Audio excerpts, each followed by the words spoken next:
Hey, it's Scott Petrak with another episode of the Brown Zone Coverage Podcast. The Browns return to practice this week after the bye and will visit the Dolphins on Sunday in South Florida. If the Browns are going to make a run toward the playoffs, they need to start stacking wins in a hurry.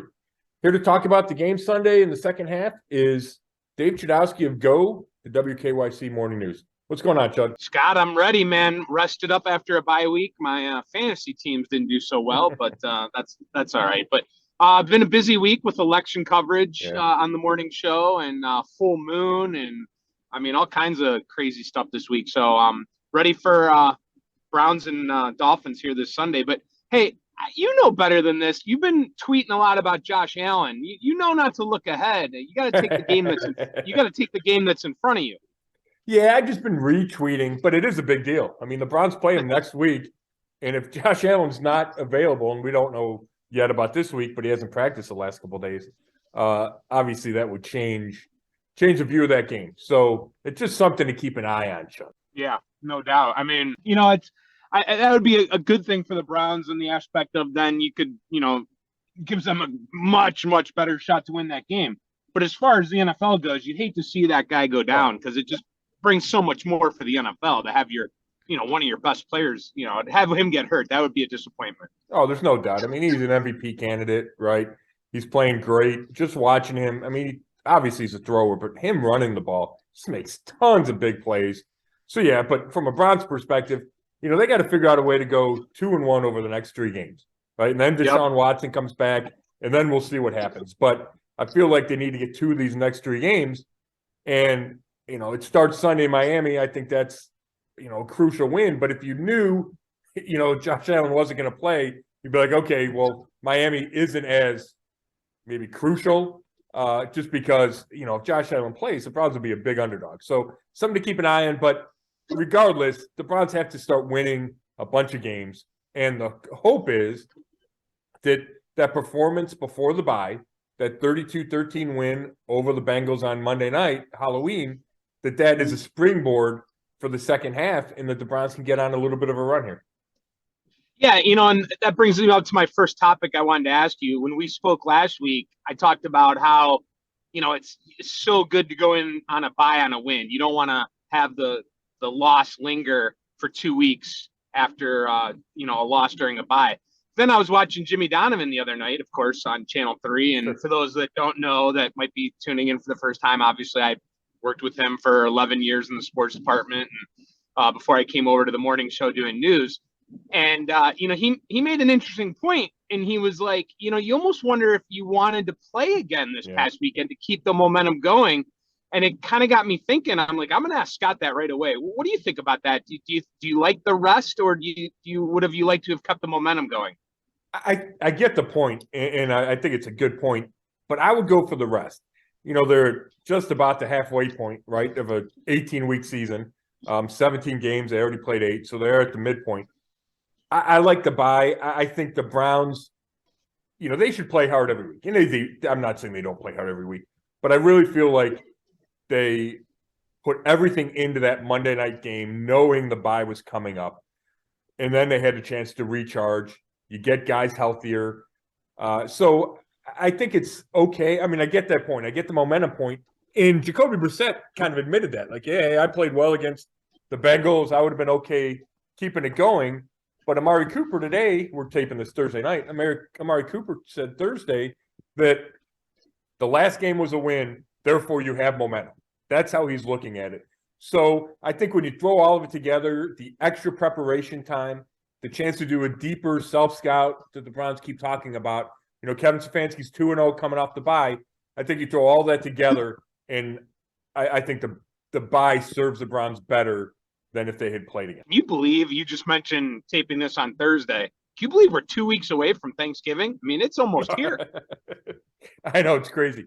And we're having people at my house, so we better get going on that, I guess. Yeah, I was just talking to my brother about Thanksgiving plans. So everyone's got to be in the same boat, right? And then, I was starting to get some Christmas stuff out of the attic. So, we don't want to get into holiday talk here. We're talking Browns. Let's talk injuries. That's a big thing. We don't have a game to talk about. So we're previewing this week's game, and obviously you had mentioned health. Can you break down where we're at with some of the key guys that are hurt? Yeah, Denzel Ward is back from the concussion. He missed 3 games. We talked to him today, Thursday. Declared himself good to go. He was a full participant in practice.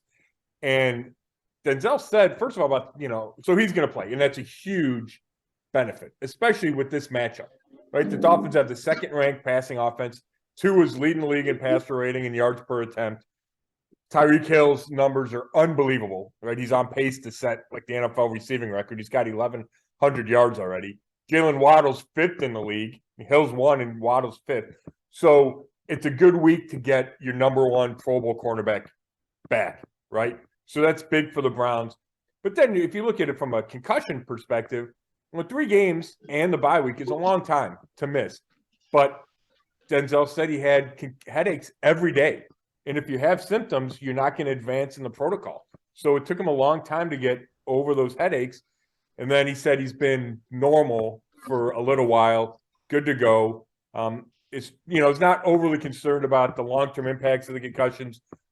He had 2 as a rookie and then not 1 until now, at least that we know of. So, his focus is about football. And, Denzel is not a guy that tends to give off a lot of emotion. He's reserved. He's kind of quiet when we talk to him as a group. He doesn't seem like he wants to be there a lot of the time. Not that he's rude. He just, whatever. I don't think doing the media is his favorite thing. But today he seemed genuinely excited, not necessarily to talk to us, but to be back. And I really thought that excitement came across. He smiled the whole time and he was enthused with his responses. So he's the biggest return from the bye. And then you get Wyatt Teller. And we don't know for sure if he'll play yet. We'll get a better idea Friday. Will he be questionable? Will he be doubtful? But he's practiced since Monday. He's limited, but he's out there practicing. He missed 2 games with the strained calf and then the bye. I would guess that he plays. These offensive linemen, if they can get out and practice, they usually play. So if you get Ward and Teller back, those are 2 Pro Bowlers. Myles Garrett and Jadeveon Clowney were not limited at all on Thursday, and that's the first time for Clowney. It's the first time since week 2, and for Garrett, it's the first time since I think week 3, because then he got in that car accident September 26th. So if you got your defensive ends, we saw it against Cincinnati. They were able to put pressure on Joe Burrow consistently, and that'll be a key the whole season, but it'll be a key especially against Miami, and if they can get to Tua. So there's a lot of positive injury news. I would say the negative would be David Njoku and JOK have not practiced. They didn't play against the Bengals. Obviously, they haven't been ruled out yet. But, if you have the bye and then you don't practice coming out of the bye, I would say it's unlikely that they play. I would probably put Njoku. I would give him a chance, maybe not so much JOK, even though they both, worked on the side Thursday. But so a lot healthier, but maybe still missing a guy or 2. I'm going to tee you up with, we'll just call it 3 downs with Petrak here from the locker room this week. So 3 things. Number 1, I saw that a lot of talk about, what their 3rd down situation was, whether it was 3rd and short or 3rd and long, and what a difference that was. Also saw a lot of talk about energy. And then the 3rd thing is, what else out of the locker room stood out to you this week? Yeah, the 3rd down's interesting, and it was kind of funny. Joe Batone was like, well, that's what you would expect, but they have the numbers that back it up that if I think it's 3rd and 6 or shorter, they were really successful. And then if you get 3rd and 7 and longer, the Browns struggle. And that's to be expected. I would think that every team in the league, probably has that some kind of demarcation there. But I think the key is that the Browns felt like, hey, if we can keep it in a manageable situation, we have a really good shot, right? Which means maybe you run it more on 1st and 2nd down, right? If you think, hey, all we got to do is get to 3rd and 5 and we got a good shot, you kind of figure you trust Nick Chubb to pick you up 5 yards on 2 runs, right? So I think that would be interesting to watch. You have the play action off of Nick Chubb. Maybe you'll see more of that coming in the second half. So that was one thing that all the coaches and Joe Bitonio pointed out. They just kind of have to stay ahead of the chains. And I think that's what you'd expect when you have your backup quarterback, right? Jacoby Brissett's played well, but he's still, he's not an elite quarterback. So it's tougher if you're not an elite quarterback, because if you're 3rd and 7 or longer, you're dropping back to pass, 95% of the time. You need your quarterback to make big throws in that situation. So, I think that's, I think that's just part of the whole 3rd down situation, but they like how effective they've been in 3rd and short and 3rd and medium. And then the energy, I do think that was interesting, Chud, that it's multiple guys talked about the feeling was different before that Bengals game in the locker room, whether it was excitement or, a combination of excitement and being prepared. Just there's a better energy a couple of guys have talked about before that game. And then it wound up translating to that performance, right? I think sometimes you feel good and you go out and you don't play well and you think, oh, what the heck happened? But the Browns have made a connection here that, hey, they had a great week of practice. They had great energy heading into that game, and then they went out and played their best game of the year. So there's an effort this week to kind of replicate everything that led in to that Bengals game. And I think that's important, especially when, they were on a 4-game losing streak. So I don't think you necessarily could count on the energy being great, right? They've lost 4 in a row. The season kind of hinged on, if you want to keep the season alive, you had to beat the Bengals, and yet they were able to be in the right frame of mind and then went and did it, right? And then, just been in the locker room a couple of days, I would say, and, we're driving it with the questions, but it's about Tyreek Hill, right? He's Tu's playing great. Jalen Waddle's playing great. It's about Tyreek Hill, and can the Browns do enough to slow him down? Because Mike McDaniel, the new coach of the Dolphins, is doing a great job getting him touches and getting him big opportunities. Like, I watched their last 2 games, and, they motion him so you can't press him at the line of scrimmage. They line him up in the tight slot so you can't get your hands on him, right? Like, they just do all kinds of things to give him free releases, and then it's hard to guard a man-to-man, so you play zone, and then McDaniel has good plays to beat the zone. So there's just a lot of opportunities or a lot of plays where you look up and Hill's running open. And that's a huge credit to McDaniel, and it just speaks to how fast and quick and elusive Tyreek Hill is. Yeah, some things that stand out for me with the Dolphins is, Tyreek Hill too. It's amazing. He doesn't get a lot of end zone, red zone targets. Yeah. He hurts you though all over the field. There's that. Obviously, now the NFL can be bizarro world, and this could turn out to be a low scoring game, but I think if the Browns win this game, they're gonna have to put up a lot of points. I don't see this being a low scoring game. Do you? I mean, the over under is 49.5. The Dolphins are putting up points on everybody. Yeah, I mean, I don't have the number right in front of me. I'll try to grab it, but they're both in the top 6, I think, in scoring in the league, both teams, right? So if that's the case, you'd expect that to continue. And I'm glad you brought that up, Chud, because I thought it was interesting. We're talking to Alex Van Pelt, the offensive coordinator today, and Mary Kay Cabot asked him about keeping up with the Dolphins, right? They score a bunch of points. Do you feel like, hey, you got to come out and kind of let it go and, try to match their points? And he's like, yeah, you want to get off to a great start, blah, blah, they're probably going to score some points. And I said, well, my question is, don't you go in thinking, hey, we want to shorten the game, right?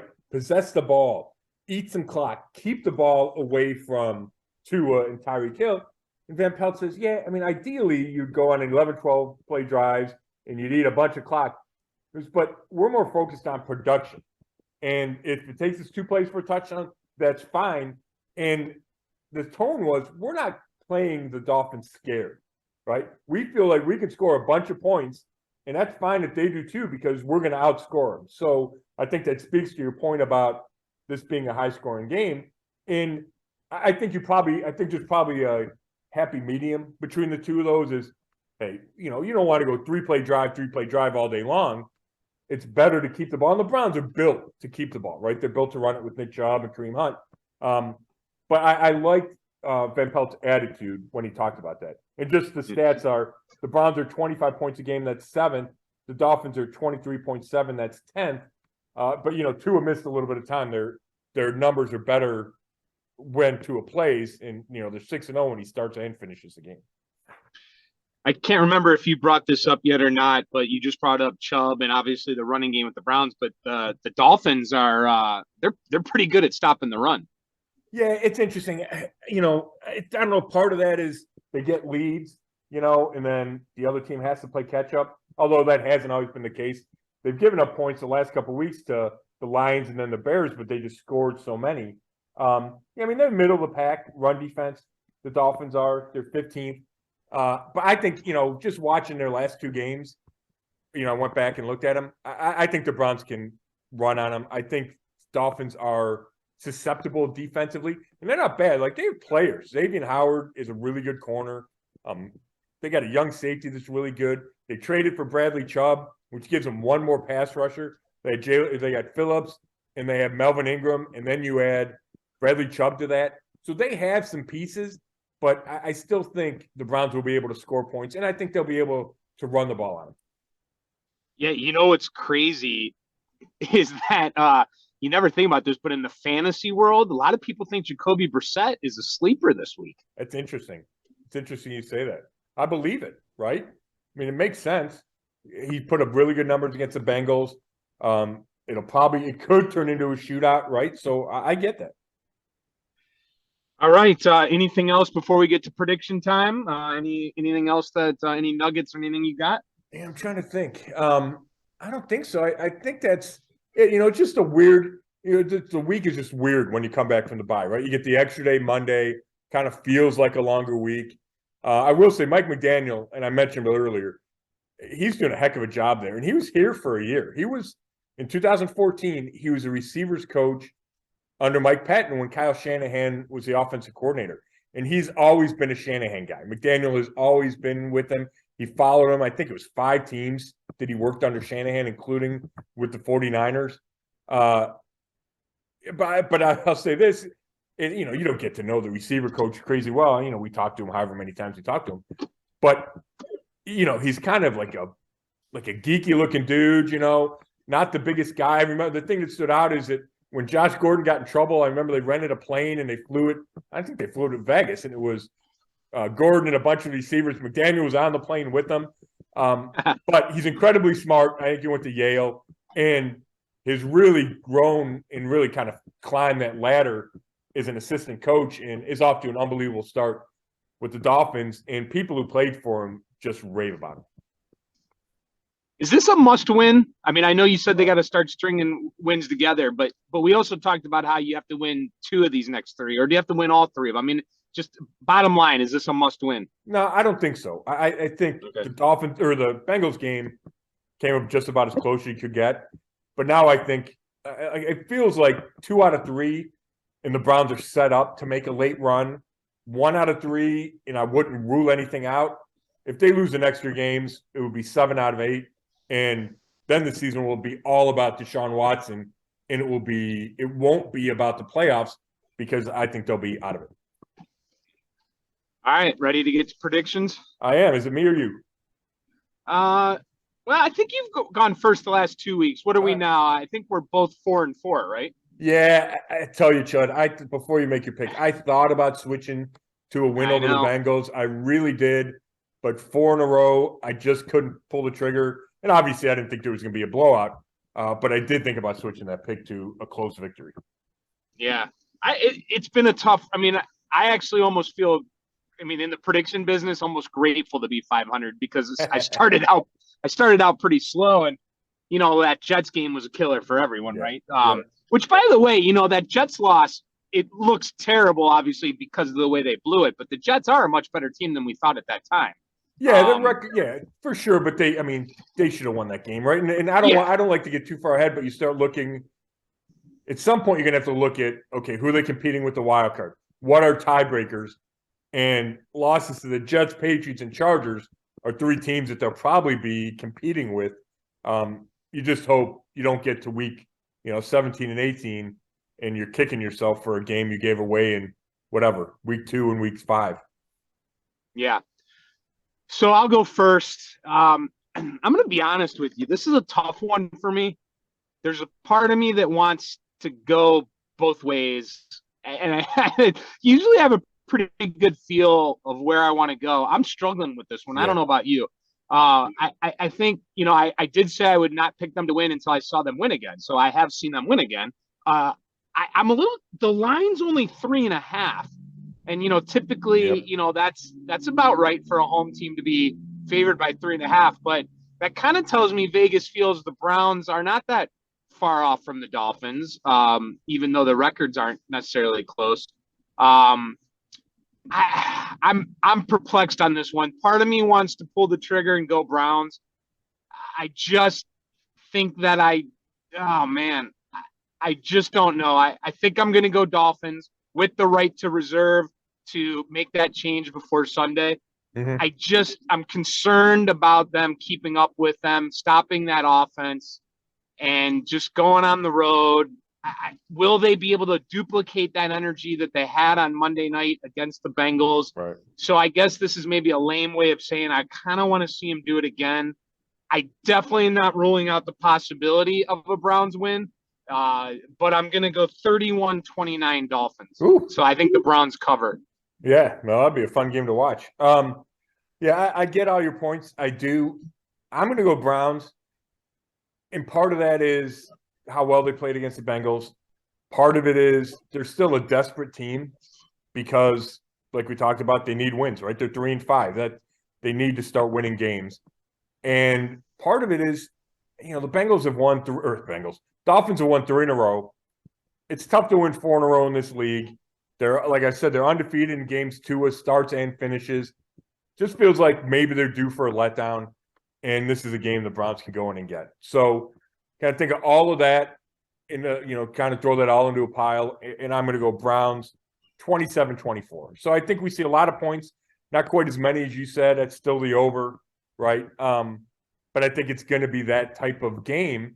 And the key will be, can the Browns avoid giving up a bunch of explosive plays, right? Like if Tyreek Hill gets 2 75-yard touchdowns, that's hard to overcome. But the Browns can contain him, right? Can't stop him, but you can hope to contain him. And if they can do that, that gives them a chance. I don't think the Dolphins have an edge in special teams, which we've seen the Browns' poor special teams bite them all year long. I think they're either neutral or have a slight edge in that category, I think, which helps. And, I don't know how much I don't really haven't talked about it much, Chud, is the defense has made big strides in its last 2 games. Yeah. Can it continue to do that? And if it does, and you get Ward back, and you get healthy Garrett and Clowney, can they start to build off of those 2 nice performances, kind of like they did at the end of last year? I think that would give the Browns a chance to go on a run, right? Because the offense has been good enough, right? 7th in the league in scoring. It's the other 2 areas, and especially that defense. The defense has not lived up to expectations, but if it starts to, then I think the Browns can be in games with just about anybody in this league because they have that kind of talent. And we talked to Greg Newsom today, and he felt like that. Like you got a real good vibe about, I think we can build off what we've been doing. So I'm going to buy into that right now and pick the Browns. Man, I'm jealous of you. I wish I could do it. I want to do it. I don't think you're wrong necessarily, but I will say, I think the final thing is that, and this is an excuse, and it's a sad one, but I guess it's being the Clevelander and falling for the trap of, how great they looked against the Bengals, and now they're going to win again. And it's the Lucy football, Charlie Brown. It's that I think that's what it is. I get it. And, the fact is, the Bengals game, they match up against the Bengals for whatever reason, and they've had success against the Bengals. And I think Joe Woods, the coordinator, knows what plays to call and coverages to call against the Bengals. And the Dolphins have similarities, right? We talked about the big-time passing game, but they're not the same team. The Bengals didn't have Jamar Chase. The Dolphins have their guys. So I agree with you. There's some element of continue to prove it to me, right? And if the defense plays well, and, we're going to have to take it with a grain of salt because it is the Dolphins. And they got a big-time offense. But if the Browns play well enough on defense, right, gives the team a chance to win, then that will be kind of – I think it'll reward any faith anybody has, and I think it'll be a big step as they continue to go in the right direction. All right, Scott, I got to go, man. The alarm clock goes off at the 2 a.m. hour. Oh my God, that's way too early. Hey, I appreciate the time, Chud, and we'll do this again next week, bud. All right, sounds good. All right, this is another episode of the Zone Coverage Podcast, and you can read all my work at brownzone.com. Thanks, everybody.